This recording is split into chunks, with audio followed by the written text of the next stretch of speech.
what's up? This is Jhervie channel. So today guys, I will show you another recipe again. So as you can see guys, hulaan nyo kung ano to.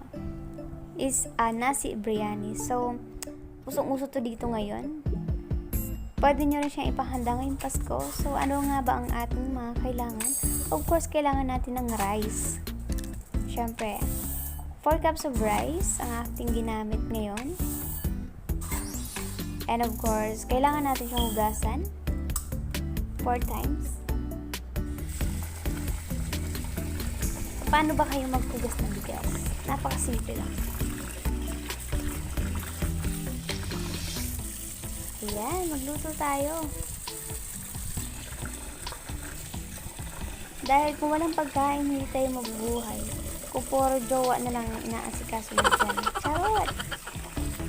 So, let's try something new. Ayan, ang maiba naman. Pwede nyo rin to guys ihanda ngayong Pasko para maiba naman sa paningin ng inyong mga bisita. Hindi lang lagi puting kanin, di ba? Bigyan natin ng kulay. So, ano-ano nga ba yung mga ingredients na ating gagamitin? So, eto yun siya guys. Chicken brand. I have ginger here. Onion, cinnamon stick. The Atar Anis, dates, tomato, butter, yogurt, fresh milk, magic syrup or cukup rasa, and then some veggie there, and then 4 cups of rice. So let's start cooking guys. So first we're going to put the butter.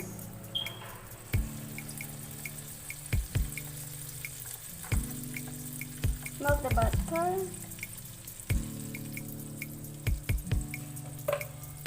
We're going to cook the rice. And of course, next our ginger. Cinnamon stick, Atar Anis, Cloves, Pandan leaves, onion,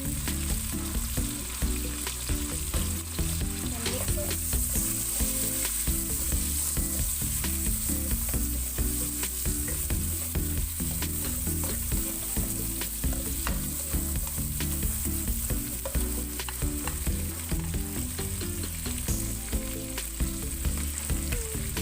And of course our paste.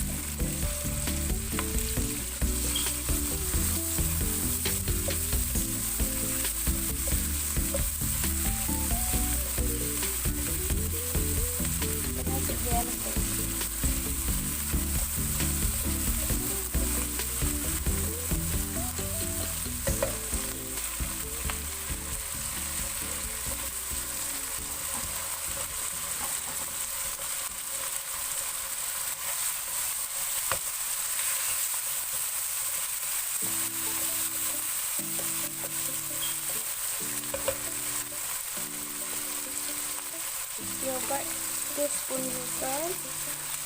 That's yogurt. Mix it well.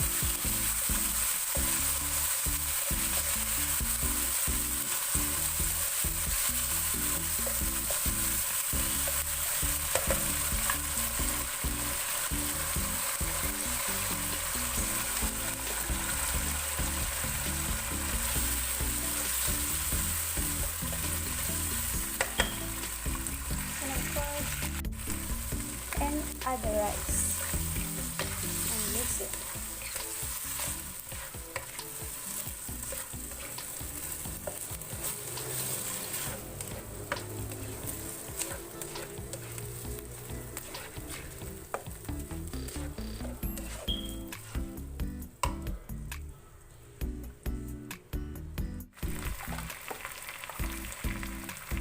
And of course, let's add salt, 1 teaspoon.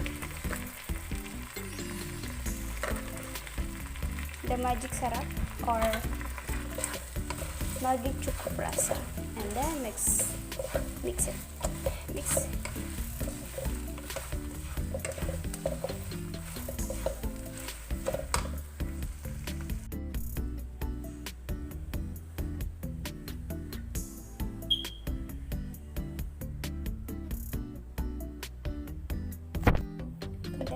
transfer in the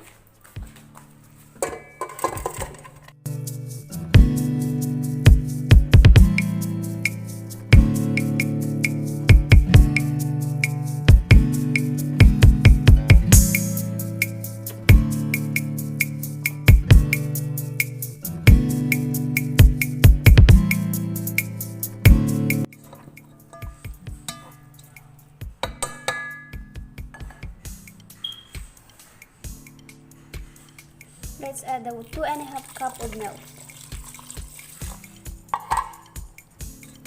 2.5 cup of milk. I think not enough, so we need to add. We need to add more. Another 1 cup. So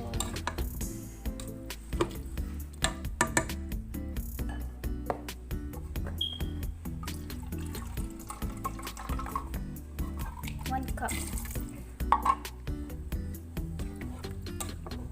So 3.5 cup of milk. So let's cook. So you can see, guys,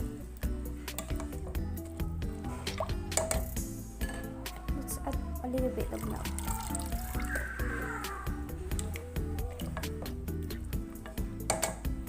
This is yummy for sure.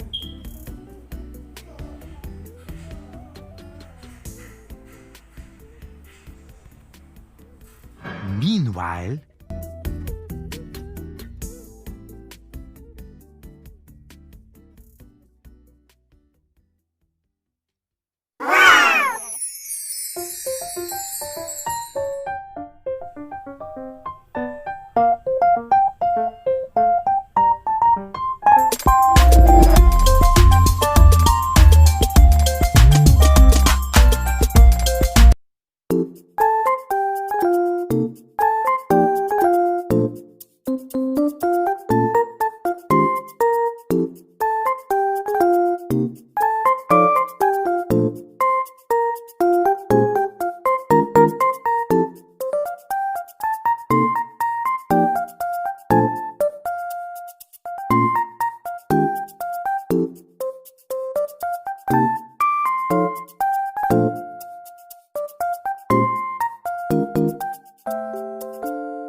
like a Hellcat.